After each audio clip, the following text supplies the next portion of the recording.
All right. Well, hello, everyone, and welcome to the Blackwater Report. Today's special guest is a candidate for Santa Rosa County School Board District 5. We have Jill Broxson-Teston, who is here to share with us a little bit about herself, her thoughts and ideas going through this campaign. And we just wanted to sit down with her and talk to her a little bit about District 5 of the school board and some things that she has going on. So, Jill, thank you for being here. Thank you, Ken, for having me. It's good to be here. Of course, of course. Okay, so first question, as always, Jill, tell us a little bit about yourself. Okay, so we will start with a little bit about my family history. The Broxsons moved to Santa Rosa County in the 1830s. Okay. And homesteaded here. And my grandfather was sheriff of Santa Rosa County. Unfortunately, he was killed in an automobile accident while on duty when my dad was a young kid. And then the governor appointed my grandmother to be stand-in sheriff, and then my Uncle John. And my Uncle John later served at the state level. And then many people know my dad, Doug Broxson, who served in the state legislature. And I was raised in Gulf Breeze, and I went to Oriole Beach, then Gulf Breeze Middle School, Gulf Breeze High School, graduated in 2001, showing my age a little bit. And then I went to college in Springfield, Missouri at Evangel University. I moved back home. Fast forward, met Tyler Teston, who was also a graduate of Gulf Breeze High School, 03, and grew up in Gulf Breeze. Amazing family that I was able to marry into. And we are raising 4 kids in Gulf Breeze, actually on the same street that I grew up on. Oh, that's neat. And I, as a profession, sell real estate, have a few investments that I work with. And now I'm a school board candidate. Yeah. Yeah. All right. You're fairly busy A schedule. little bit busy. Yeah. I like being busy. Yeah. It's fun. It's a good thing. It's a good thing. Yes. Well, good. So you're a candidate for this seat, for District 5. Now, what led you to run? What led you to say, this is the position that I'm going for? So I think it's important to communicate that my interest in being a school board member didn't come from a sense of frustration of what Santa Rosa County is doing wrong or disappointment. I am so proud to be a Santa Rosa County resident, and I greatly appreciate the work that has gone the people who have done the hard work to get us where we are as an A+ county. Even the incumbent Scott Peden, I have a lot of respect for him. I look at this race as kind of like a baton race, if you will. So the incumbent has served and done a good job, and I feel very strongly that we need a parent with kids in the school system that represents, that sect of our community. And I'm not just serving just to represent parents. I mean, with having kids in the school system, you have relationships with teachers, and you hear what they're going through, and other parents and administrators and support staff and bus drivers, So I think that it's time to have somebody on the board that can represent a parent's perspective. So that was my main motivation for jumping into this race. Yeah. Good. So you got to see kind of from the parents' perspective of what's happening, what's going on, and now you said, you know what, it's my time to get up there and carry that baton. Yes. Yeah. Yeah. Very cool. Very cool. Okay. Let's see here. So now, with that, what do you believe are the biggest challenges facing students, teachers, and parents in Santa Rosa County today? Mm. Well, I would say that probably the biggest challenge for Santa Rosa County School Board would be the Family Empowerment Scholarship. So, Florida spoke volumes to leadership a few years ago as far as choice, parents' choice in education. And so Governor DeSantis and the legislature created this system where you could take the tax dollars with your child. So we are now in competition as a public school system with other schools, with private schools, with homeschool. And so because folks have taken advantage, and I mean that in a positive way for the most part, they have decided, I'm going to use this program. We now have to compete, and we now have to show the public what we have to offer is better than your other choices. And there will always be people who want a religious education, or parents who feel strongly about keeping their kids home and giving them a home education. And those dollars work for them. But the downside of that is that takes dollars away from our schools. And so now, and this is not just in Santa Rosa County, it's across the state, we're operating on a smaller budget. So how do we provide an amazing education? How do we retain teachers and make sure they're thriving? How do we keep our schools safe and competitive with great programs on a shrinking budget? Yeah. So that's, I think, our biggest challenge that we're facing now as a school system here in Santa Rosa County. Yeah. You're absolutely right. When that I guess regulation, that new policy came through, now you do have more private school opportunities, homeschool opportunities, and of course the public school education. And parents have that choice of where they want to go. Okay, very good. So let's see here. Now, our next question, how would you work to improve academic performance while ensuring students are prepared for college, careers, and skilled trades? Mm-hmm.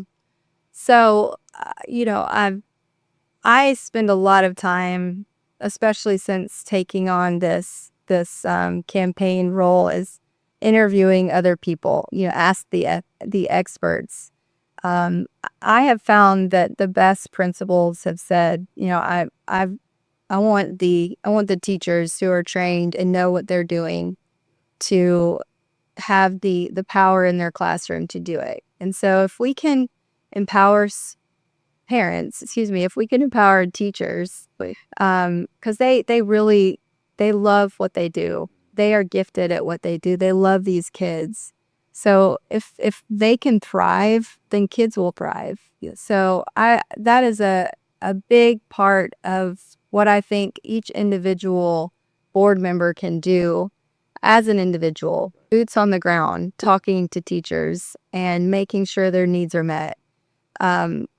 So I have found that when teachers thrive, kids thrive. So that partnership is very important. So I think you have to spend time continually having dialogue, being approachable for people in the schools to come to you and say, like, can you help me with this? Obviously, there's a chain of command. You go to your principal, you go to your vice principal, but just knowing that you have support on the board and that someone's listening to you and wants to advocate for you, I think that goes a long way. And then it has a ripple effect with the kids and parents. Yeah, it almost builds a little bit of trust there too. It's so imperative. Yeah. That open communication and very good. All right, so let's see. Teacher recruitment and retention. remain concerns across Florida. What specific steps would you support to attract and keep quality educators? Mhm. So I think there's a consensus across the board that teachers are amazing, and I would love to see Florida in general be the state where teachers thrive and want to go to for highest pay. And I think we're number 14 for teacher pay in the state. We've slowly kind of gone higher.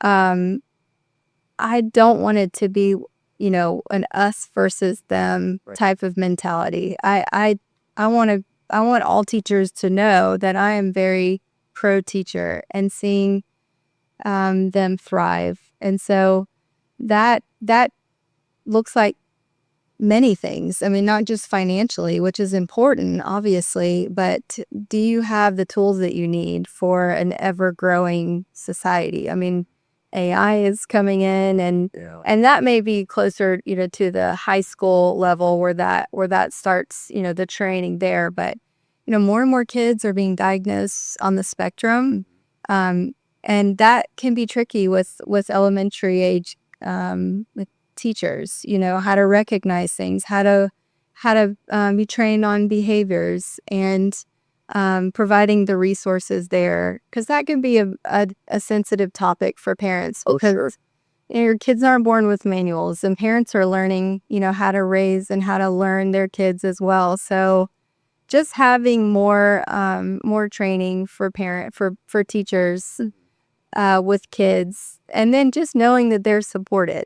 So in our family, with each teacher, we kind of have this mentality of like, whoever you have, that is who you have for a reason. Right. And, because sometimes you have different personalities or different teaching styles, but we always speak positively about our teachers. And if there are issues, there's channels you can go through, have meetings with teachers, but to know that parents, if you're a teacher and you know that at home, your kids' parents are supporting you and encouraging kids to support you, I think that goes a really long way. Yeah.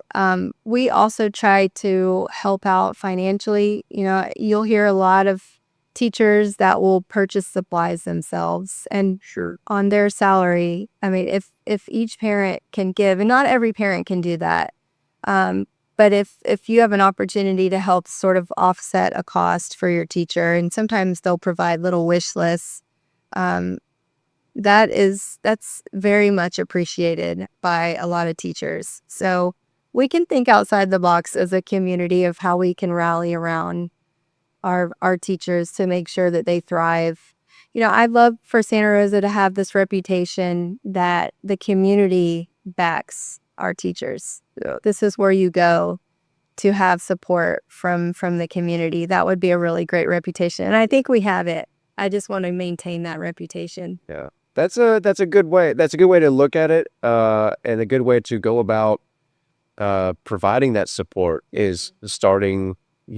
Sure, administration has support, but it's also coming from the home where the kids are, where they they're going to get that support each day, and the teachers supporting them from the home too. Yeah, that's an excellent way to look at it.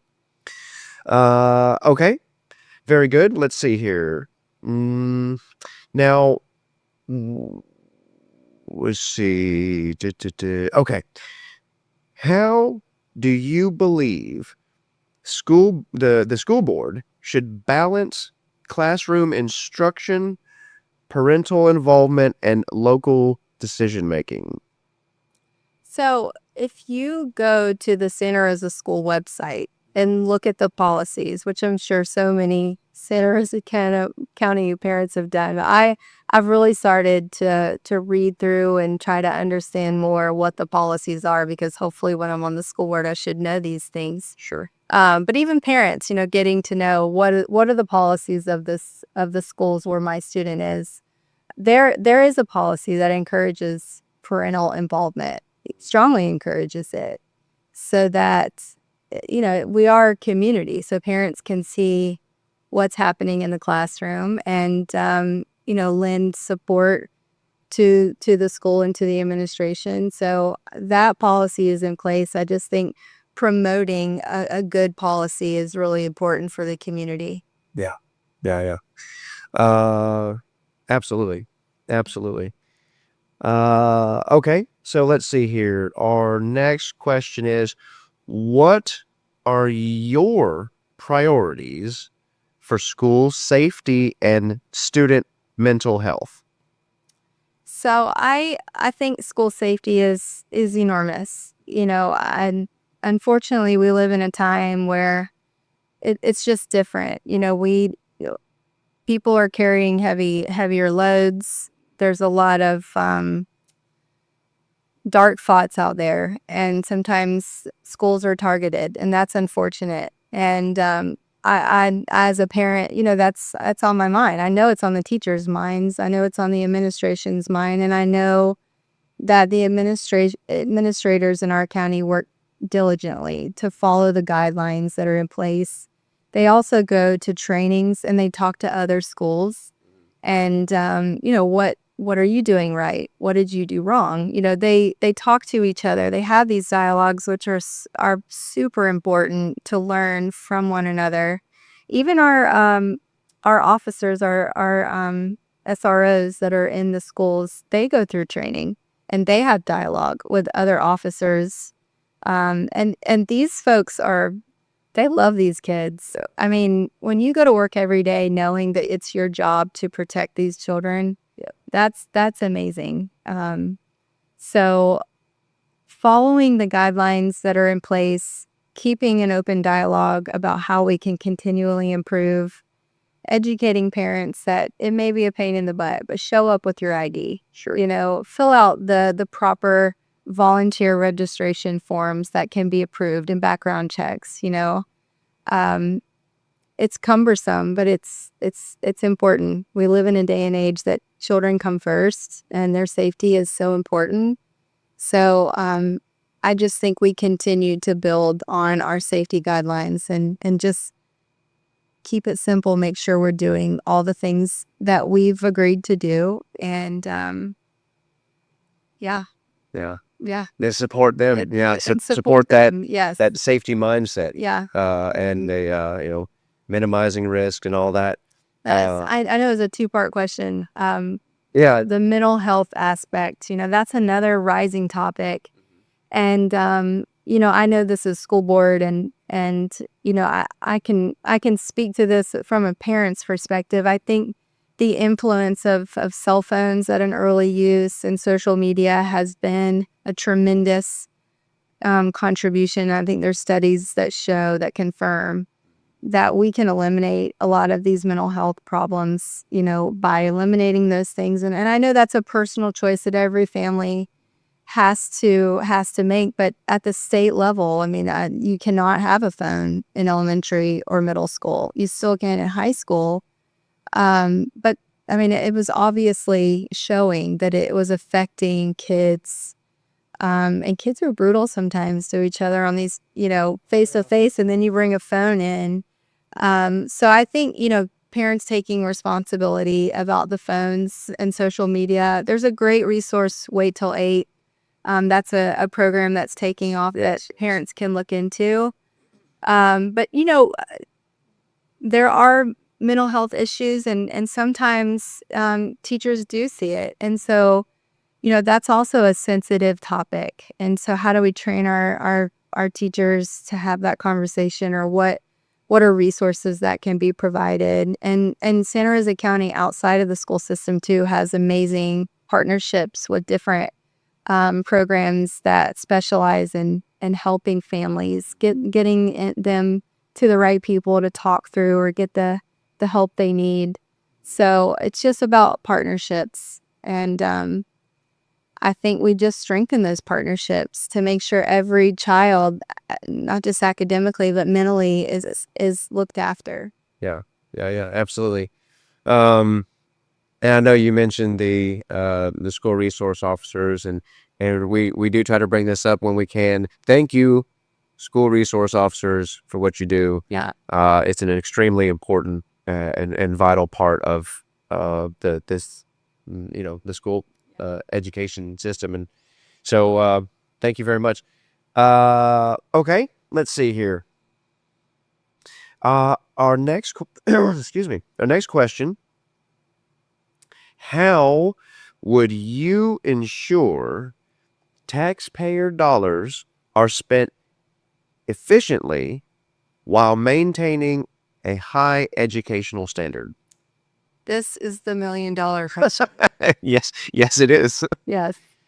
Yeah, this is the big one as far as fiscal responsibility here, because, as I mentioned, I think there's approximately $4 million that has to be cut. And I know that's going to be the burden of this school board. There was a financial budget meeting that took place about a week ago, and that you can access that online. And I would encourage everybody to watch it and maybe rewatch it. It was very educational about where we are, where we stand financially. And right now, we're really trying to, I know the school board now, and whoever the next board members will be, will have to continually maintain this strict budget while maintaining Florida statutes. Because as many people know, every year the laws change. Class size changes. There are so many changes that take place, and you have to keep up with those. You have to follow them by law. You have to make sure that, certain contracts are in place. There's a lot of moving parts, but then you don't want to lose quality of education, and you don't want to cut programs that are, everybody is affected by some program. And so how do you pick and choose? But, this is one of the things that I bring to the table is relationships. I like to solve problems and partner with different people. Maybe it's different ways that we can bring philanthropic dollars. Sure. We could bring businesses. There are so many generous people in our community, and $4 million is not. But we're talking about reoccurring. This is not just a one-time problem. Every year we're going to face this problem. So we really do have to think outside the box. How do we fix this deficit? And so I also have great relationships in Tallahassee. Policies that may not make sense for the north end, but do for the south end of the state. That's important feedback. And school boards, we have a voice that we can go to our legislators and say, this is not working for us. This is not working for teachers. And so that's an important relationship that I'd like to use. So I'm confident that it can be done. And once again, having dialogues with other counties, because we're not the only county that is in this crisis. Right. But I'd like to lead the state in showing how we can maintain a high quality of education for all students while keeping our budget maintained. So I'm up for the challenge. Yeah, good. And it is going to be a bit of a challenge. And I don't think it's going to be a bake sale or a car wash that's going to be able to compensate for $4 million. No. So yeah, it may be something that's a bit outside of the box, a bit creative to kind of mitigate some of that. Okay. All right. So let's see. Our next question is, what role should career and technical education programs play in preparing students for the local workforce? So this is one of my favorite things about what Santa Rosa County has to offer. There are kids who have no idea what they want to do when they grow up. And so these opportunities to prepare them spark an interest in them at a young age about which direction they can go. And we have vet techs and welding, nursing programs, ROTC. Those are great introductions and non-intimidating, if you will, for a path into those careers. And, each school specializes in what they have. And so I think it's a great opportunity for students to take advantage of these programs and to have a dialogue with their parents and school administrators about, what options do I have? It's almost kind of an a la carte in some situations, which is really different from when you and I were in school. Yes. And it's such a great opportunity. And these programs are for everybody, for academically strong or those who may struggle some, like I did in high school. I'm sort of a late bloomer. I'm still blooming, if you will, though. Always self-improving, but I love these programs, and I'm excited to learn more about them myself. So, I've got kids coming up, so it'll be fun to see them take advantage of them too. Yeah, absolutely. Being one of those students, I really wasn't sure what I was going to do.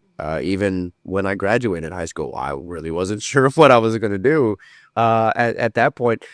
And so, yeah, this gives those students an opportunity to just kind of see what's out there, see what's available. Something that they may find is, what, this is a passion, turns into a passion Yeah. of theirs. So giving them those opportunities, I think, is just tremendous. And the Santa Rosa County has done a good job at doing that. So, okay, great. So let's see here. Now going on to, and we only got a couple questions left for you. How would you engage with parents and community members to ensure their voices are heard in these school board decisions? Yeah. This is one of my favorite aspects of being a board member. So, we each have our districts, and I want to be very approachable. I consider myself to be an approachable person. I can talk to anybody. What I love about the school board race is it's nonpartisan. It's all about the kids. We can kind of leave politics to the side. So we can have honest dialogue about what's best for kids. And, being a parent and having 4 kids, I have my oldest son is about to be in 8th grade. It's hard to be in middle school. It wasn't easy when we were there, and it hasn't gotten any easier. So, and then my next son will be going into the 6th grade. He's in the gifted program, so I understand the importance of recognizing gifted students. And then my next son has an IEP. Yeah. So, I'm walking that road too, and I can understand what parents are going through, having those discussions, what's best with your kid. And then my daughter will be in VPK. So that's an amazing program that I would like to encourage more parents to look into and take advantage of. So, having kids and seeing what teachers are talking about and going through, and then what your kids are experiencing. I mean, I'm in it. I have a vested interest in keeping the dialogue open and solving issues as they come up, and being a cheerleader for our administrators and our support staff and our teachers and our kids. And I love that. I want to do that. That is a big part of my personality. I would do it anyway. So that is one thing I'm really looking forward to as a liaison, if you will, as a school board member. Yeah, excellent. Yeah, vested interest for sure, and you're in a good spot to kind of see what's going on, and at different grades, different schools, really. Very cool. All right, so let's see.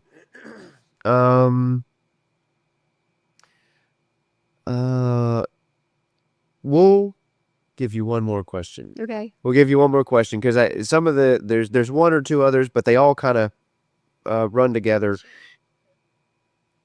If elected, what are the top 3 goals you hope to accomplish during your first term Or is there an issue you'd like to address immediately? Mm-hmm.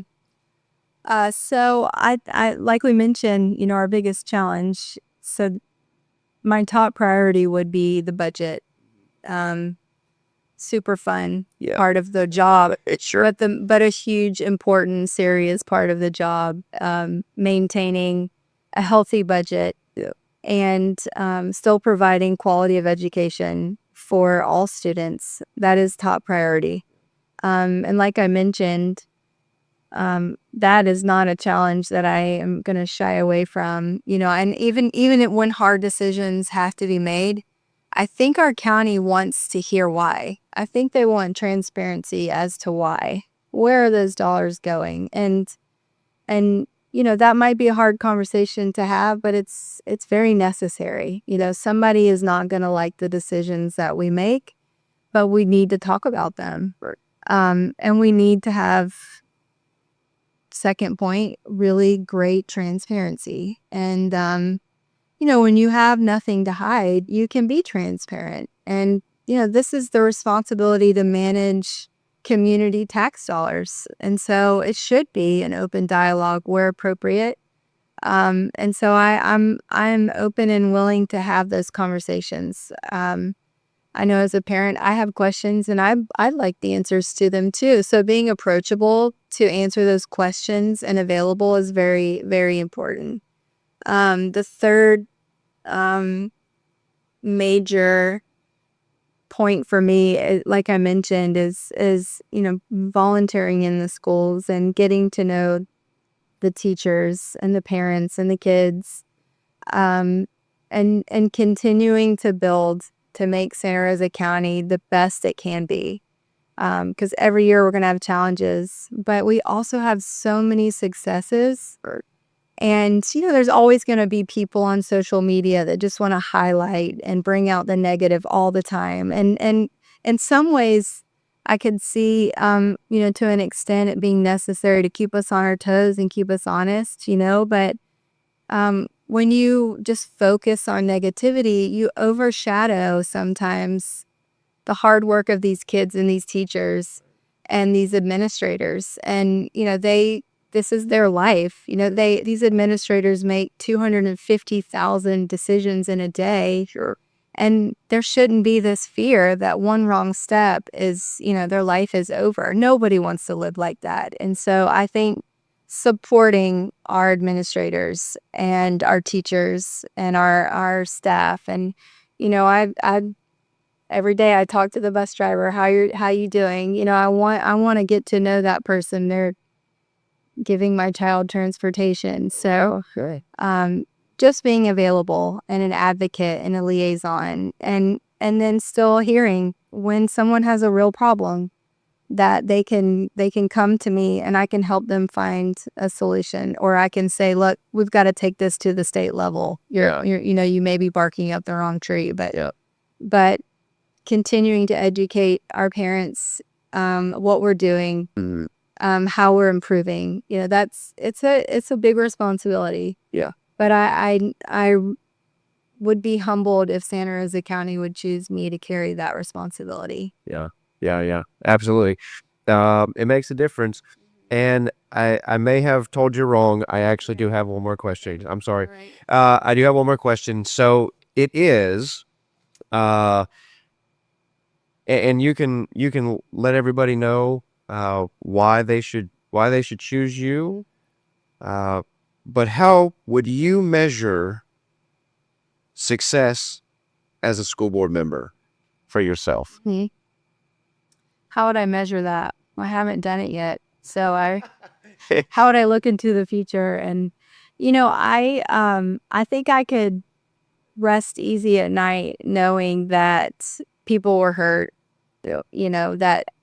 that parents and teachers felt like and believed that they had an advocate on the school board, that they had someone who listens and understands their concerns and is actively trying to fix problems and recognizes their successes, and just someone who cares. Yeah. And I want to be that person. So if I could if I could be that person and every day I've checked that box and accomplished those things, I think I would have done a really great job. Yeah. Excellent. Okay, then I am done. That is all the questions I have for you. Now, if folks wanted to reach out to you, they have questions, anything, where can they find you?